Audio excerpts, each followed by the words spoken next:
Before we get into it, I'm excited to let you guys know that today's video is partnered with Athletic Greens. AG1 is an all-in-one vitamin, mineral, and probiotic drink that covers all of your nutritional bases for the day, which means that it can replace your key health products in one simple scoop. But what do I like about this stuff aside from being simple and just a really healthy habit?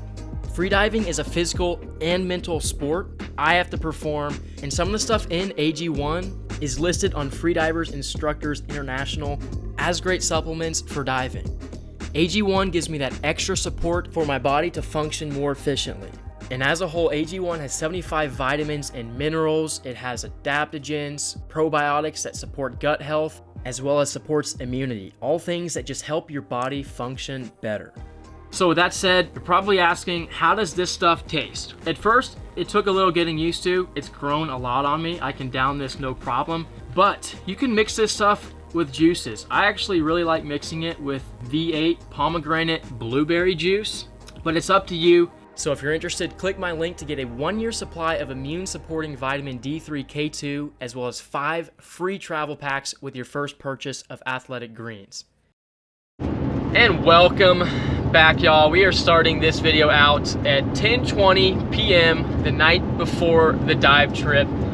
Just to give you guys some context on what's going on. We've got the truck loaded down, got the Panga in tow, and we are on a 3-hour road trip to South Padre Island, Texas, and we're gonna be going spearfishing, a place I've never dove before, but also a place that has been on my bucket list for quite a while. We're actually going solo. Despite that, we are making this trip anyways, getting there around 12:20 tonight, waking up probably around 5, something like that. So I'm not gonna sleep a whole lot, but we're making this trip happen and going after a fish I've never speared, one that I've been wanting to shoot for quite a while, that being an African pompano. And South Padre has got them. They've already shot quite a few this summer, so we have a good chance, although it's not guaranteed. Nothing's ever guaranteed in fishing or spearfishing, so who knows what we're gonna get into. That's just kind of my hopes for the trip.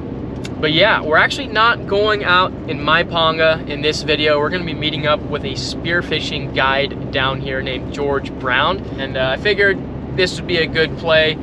He offered to have me out on his boat, and being that I don't have any dive buddies to go with tomorrow, this is kind of the best bet for me. He also offered for me to crash on his couch tonight, so big thank you to George. Really do appreciate it. This trip probably wouldn't have happened at all if he didn't help me out with this. So yeah, I'm gonna crank out the rest of this drive. We're gonna be getting there late. I'm not gonna sleep a whole lot tonight, but I'll catch up with you guys in the morning when we're rolling out.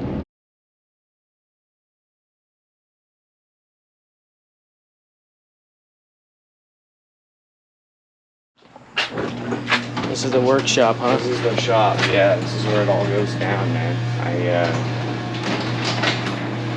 started building guns like 3 years ago. So they're inverted rollers, huh? I only build inverted like this style right now. Is like one that's going out the door. You know, and then I have like stocks. These are like 2 stocks right here that are like ready to go. So these will turn into like inverts like this one. This one I just water tested and it's all ready to roll. But oh, those are my favorite handles right there. The AR style ones.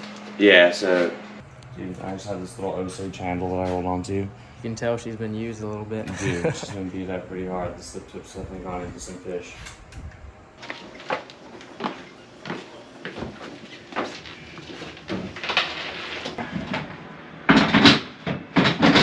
Yeah, Mike was like, we're already rounding like the jetty.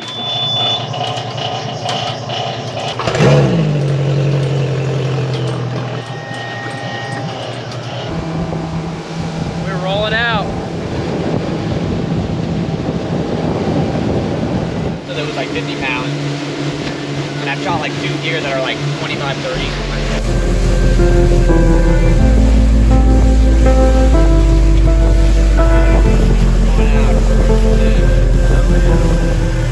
Well, good morning. We are rolling out, cruising offshore. Got a little bit of a swell, but the wind laid down, so it's been nice. We've been just cruising out here. Ride's been pretty relaxing.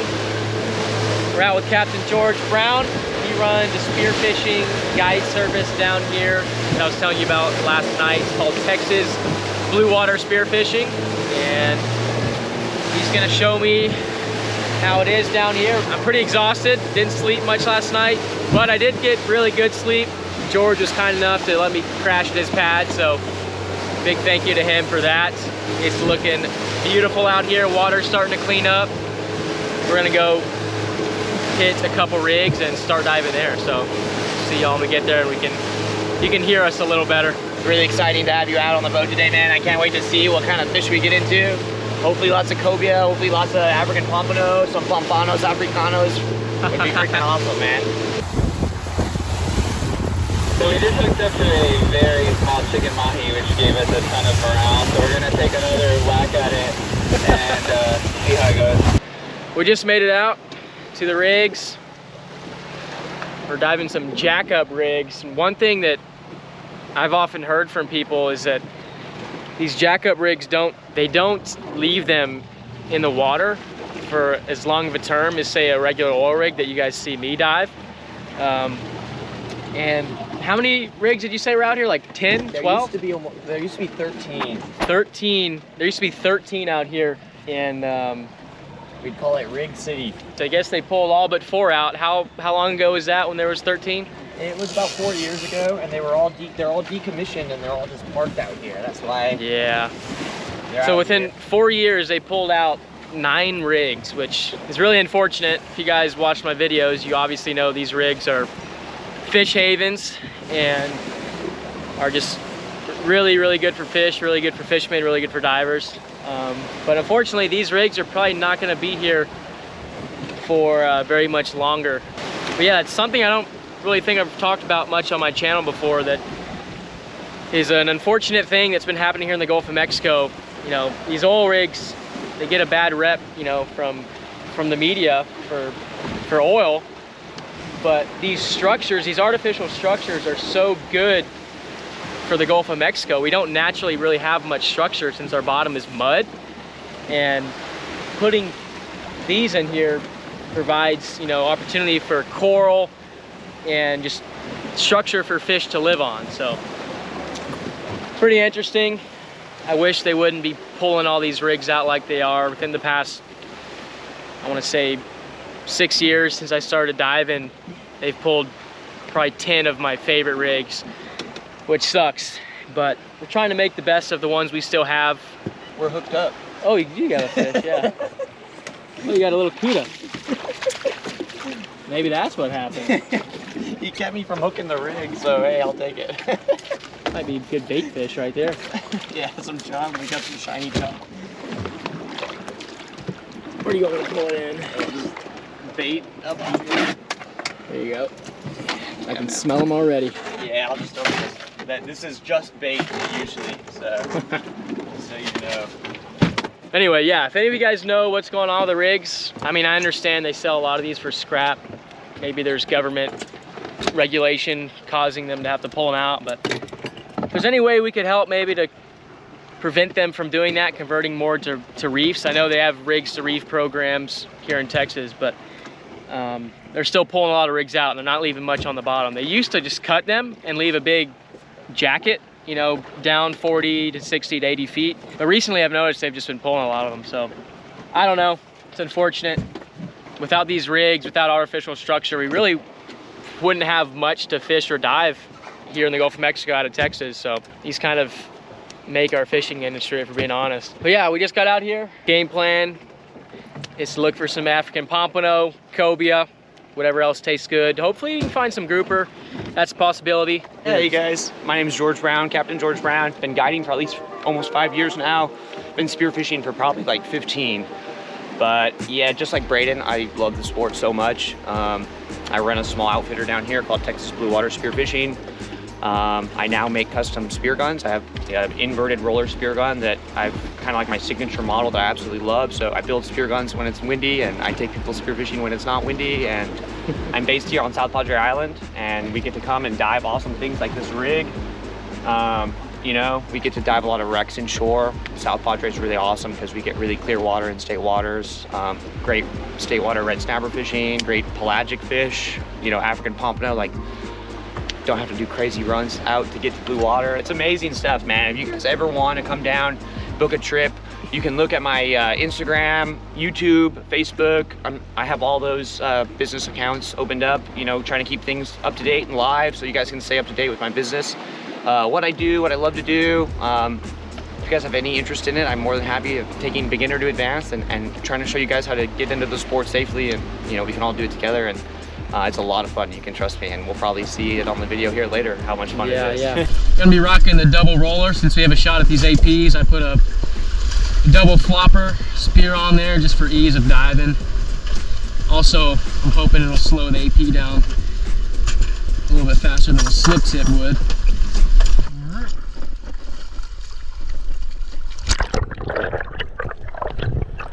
Alrighty, we are rocking and rolling way south at the offshore oil rigs. And real quick before we do get into the diving, a lot of you guys ask me if I run spearfishing guided trips. I currently do not. So if you are looking to learn or just go out spearfishing, definitely check George out. His stuff will all be linked in the description box. And you guys will get a little dose of what it would be like to be out on a trip with him in this video. So stay tuned. So here we go. George drops a flasher down. This thing attracts fish in. And here's my first dive. Going down to see what's hanging around, scope everything out, and really just get that dive reflex going, warm up, and start looking for these APs or whatever we can find hanging around in the rig. Here we spot a big amberjack. Came up to check us out, but it is not season form, so it gets the pass.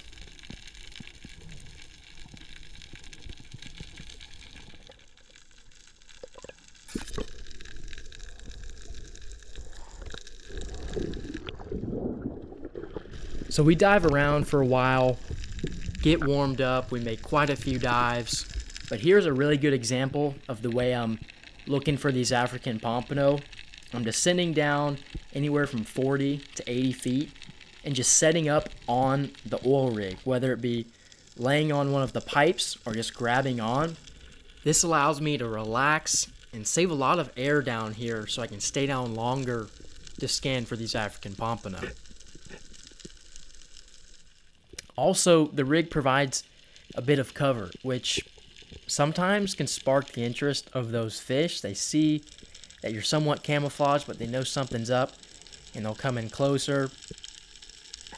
I'm also able to simultaneously hunt the rig itself while diving this way. When I'm set up, I can look down and in for, say, grouper, while I'm looking outwards for those APs swimming by. It's really nice because it makes for efficient hunting. We are covering ground, checking out the rigs, but always keeping our eye out on the outside.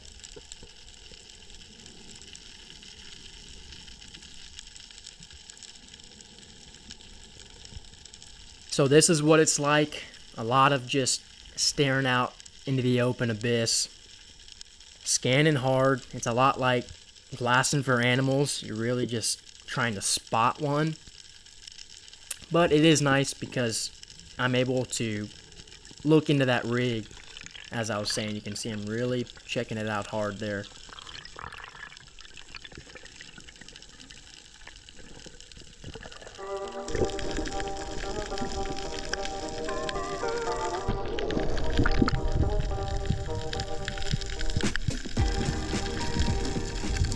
So the story for a lot of the day was diving, and more diving, looking, and looking. But that's not to say there was a lot of fish to shoot. You can see here there's a bunch of mangroves, tons and tons of them. Also have awesome views. The water is crystal clear. You cannot ask for better visibility. We've got giant tarpon swimming around. Got coral on the rig legs. It's really cool. But if you know me, I'm sticking it out. These mangroves hang around. I'm really looking for that grouper, that African pompano. Making dive after dive, setting up on the rig leg just like this, scoping down deep, and then looking outward.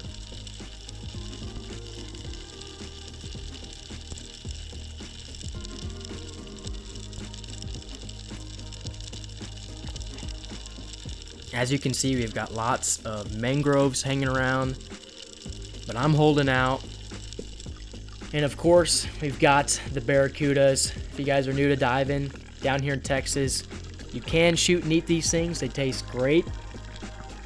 So if you're coming down to dive with George and you're ready to tackle something a little bit bigger, these barracudas are great.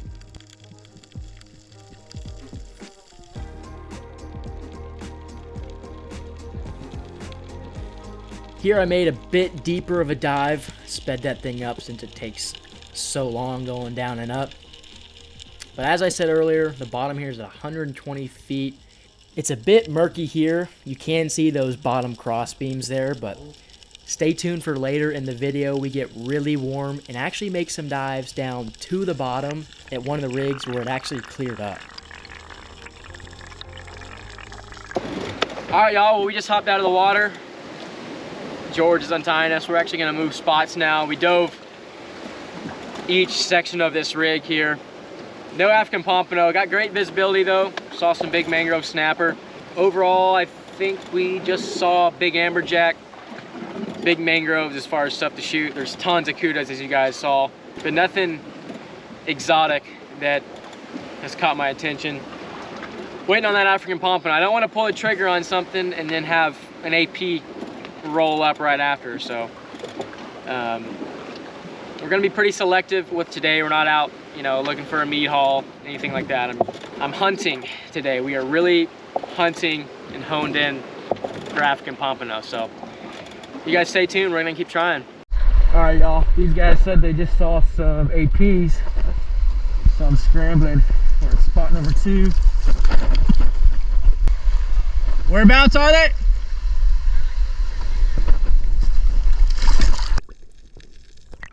Well, turns out those African pompano were actually Jack Crevalle. They look pretty similar far away, so understandable. But I swim around at this next spot and spot this cobia. You can see it way down there cruising around, chowing on bait. But it knows, it acts like it's seen a diver or two. It's keeping its distance.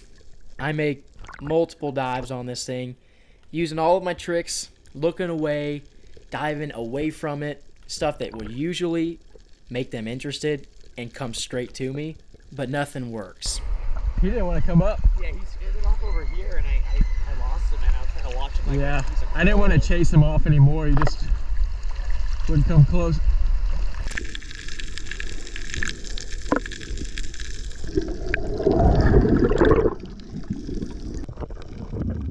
So here's George going down on a dive. This was not a charter, so I told him, have at it, shoot what you want. And he's actually going after a mangrove snapper here. So he's creeping down real slow, eyeing these fish, but maintaining his composure, and it does the trick. Shoots the fish, and here he actually follows the line through the rig so he can get the fish up in one dive and not get all tangled up. You can see he worked it out there. Now he's clear. I'm spotting him from above. And this is really good. He gets his hands on this fish as soon as he can and secures it.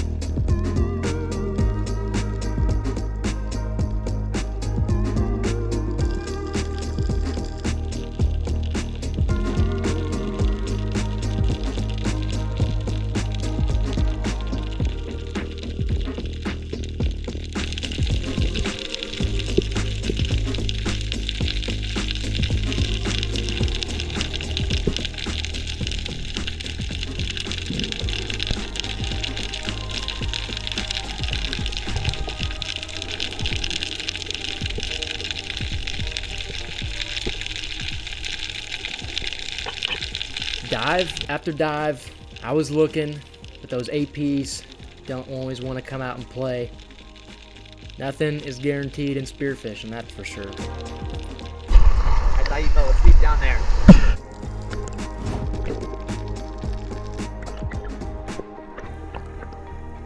But lo and behold, that cobia was still hanging around. It made another appearance here. I tried setting up against the rig to draw its curiosity and hopefully have it come into me, but it wanted nothing to do with us and disappeared down deep once again.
Figured I'd let that last one roll. Saw that big sea turtle, and then George got his second mangrove of the day.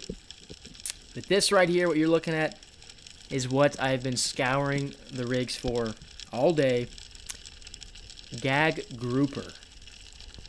Here I'm peeking out for those APs again, but you ought to be able to see these grouper on this dive. Get another look at them. They're not quite big enough. They got to be 24 inches. I was eyeballing them, looking all over for a bigger one. There you can see them again, but there's a little school down here of juveniles. Saw like 3, I think they were gags, probably like that. Oh, yeah, like borderline, so you're like... What is the minimum on them? In state waters they have to be 24, but I don't know about federal waters. Yeah, they weren't 24. They maybe have been like 17, 18. Okay. After that, I was like, I gotta keep looking. So I swam around to the other side of the rig and made this dive here to see if we can find one a little bit bigger.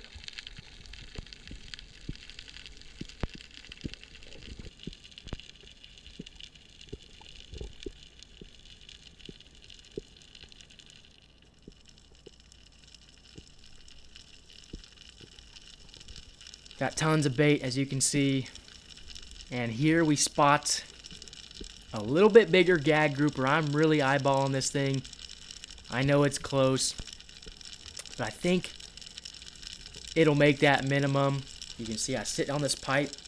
I'm contemplating right here.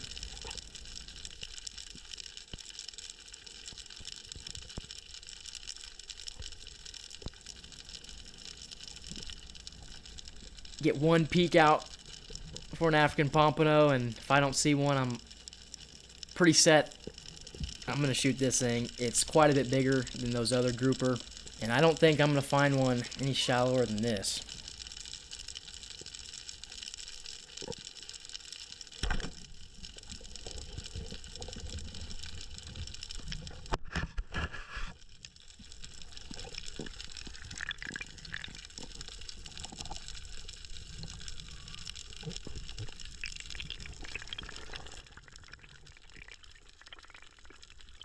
These things are amazing to eat, so I was very keen to get one.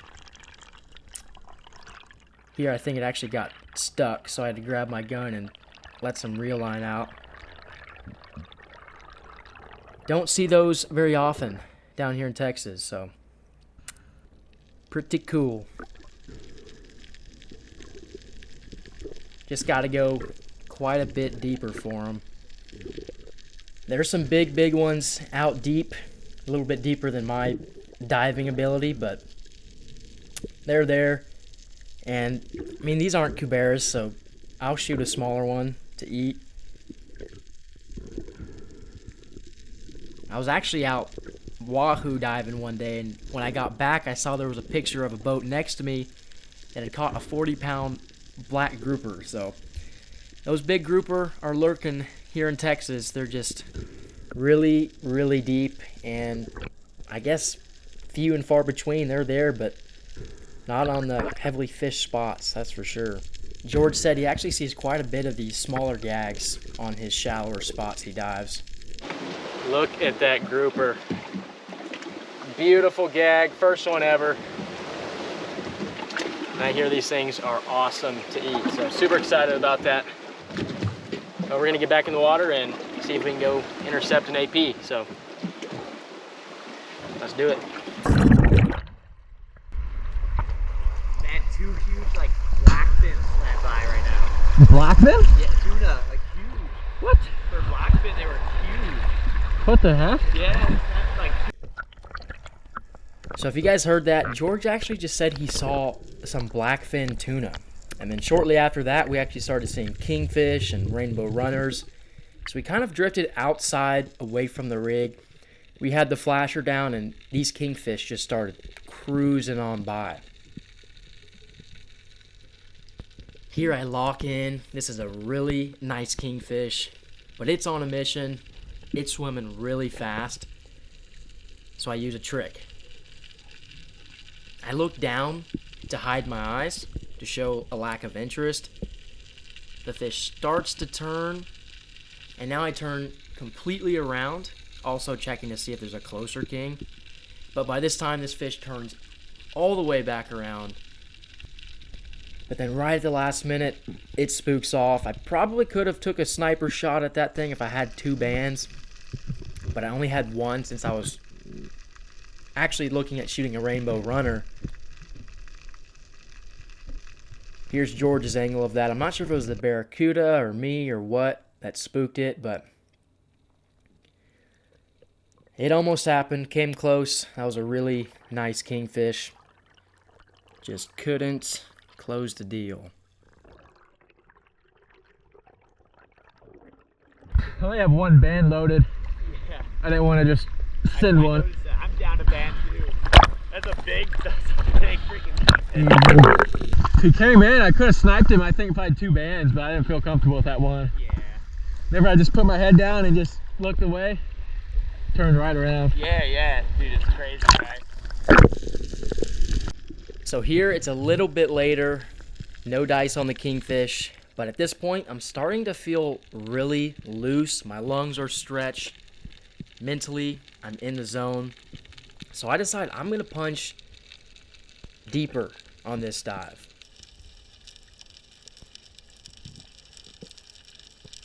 Here I stopped myself since I was sinking so fast, and right there you are looking at 120 feet. That is the bottom, cleared up. I'm sitting here looking, I'm like, there's gotta be something down here. And right there I spot a stud red snapper sitting right there on the bottom, but it's up current from me, and I've got to head back up. If it was a little bit closer, or I'd seen it sooner, right when I got down there, I would have probably been able to make a move on it, but that current was pushing right in my face, and I didn't want to risk it. I was deep, and then you got to worry about fighting that fish up. Bottom's clear, and there's a giant red snapper on it. Really? Giant, 20+ pounder. Really? Yeah. I just saw it sitting down there. I was like, oh my gosh, I wish I could go another minute down here. Yeah, can you see that mud page?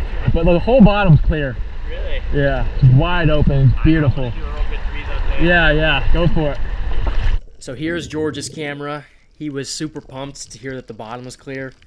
So he got a nice breathe up. He's a really good diver. And I'm going to let this entire dive roll. He is punching down to the bottom after that snapper.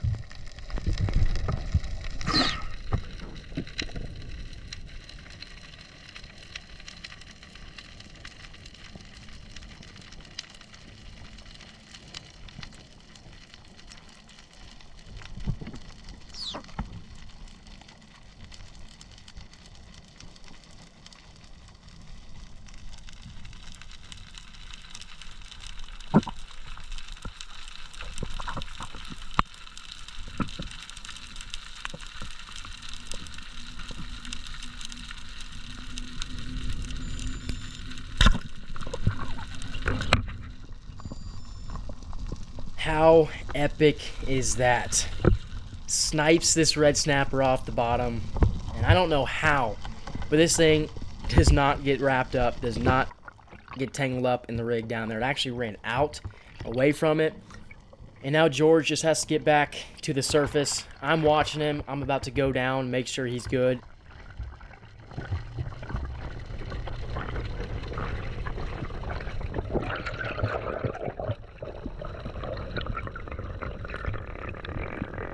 Here you can see I'm pulling on that fish, so it relieves him of fighting it. I look up, check to make sure he's good, and we've got a red snapper on from the bottom. Is the fish still on? Yeah, that's what is it? It's a 20-pound snapper, bro. It's a red snapper? I shot him off the bottom.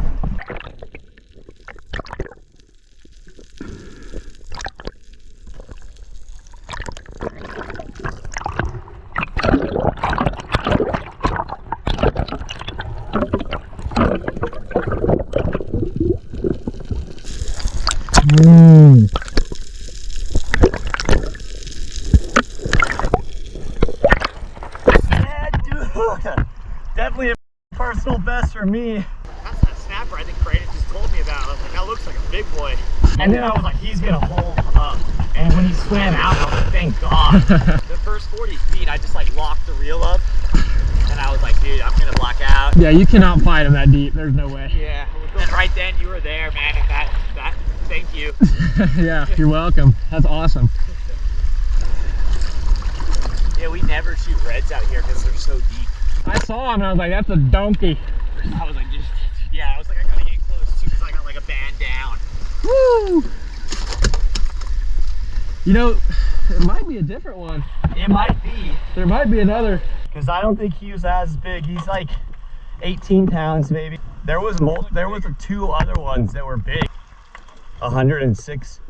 Yeah? Yeah, I popped him at 106. Right there. What's the bottom here? 118, 120?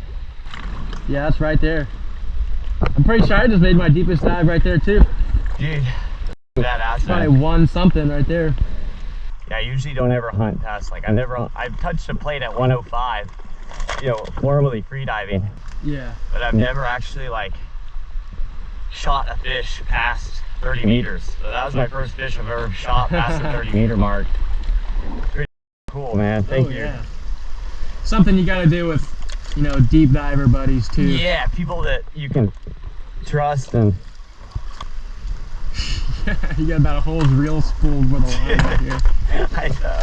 On a Looks like you shot an AP. I got schooled on a snapper. Heck yeah. Well, we just got out of the water. I made a dive to 100 and something feet. Saw a giant red snapper, told George, and Got me super stoked up. he got all excited, breathed up, went down there, and next thing I know, I see him coming up with his reel just ripping. Got him a stud red snapper, and I think there's some more down there.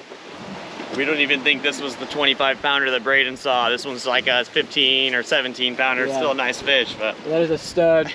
Bottom is beautiful, opens up crystal clear, and I think we're gonna hop back in here and make a couple more deep dives. But we're gonna have to be really careful. You know, it's 120 feet of water, and these red snapper like on the bottom. So the problem isn't necessarily getting in range to the fish, it's shooting them and getting up to the surface while fighting them. It's pretty risky. But we're being safe, we're watching each other. I went down to make sure he was good. made me feel a lot better. And luckily Yeah. this fish swam away from the structure at the very bottom rather than straight into it. We got real lucky, but yeah, safe diving, one up, one down, spotting each other real well. Thankfully it didn't get all tangled up. That would have sucked. You know, diving 100 plus feet is one thing, but shooting fish and fighting them is another at that depth. Pretty cool action. Saw quite a few kingfish earlier. Almost took a shot. I just didn't want to hit it bad and have it tear out. Waiting for that money easy shot. But yeah, no AP sign. But now I'm fired up. We got some sign of some big red snapper. We just got to go down deep for him. He's got him a big old parasite. Look at that. Does he? Look at that thing. Oh yeah. It is a little snot worm, huh? That's what you get when you live on the bottom.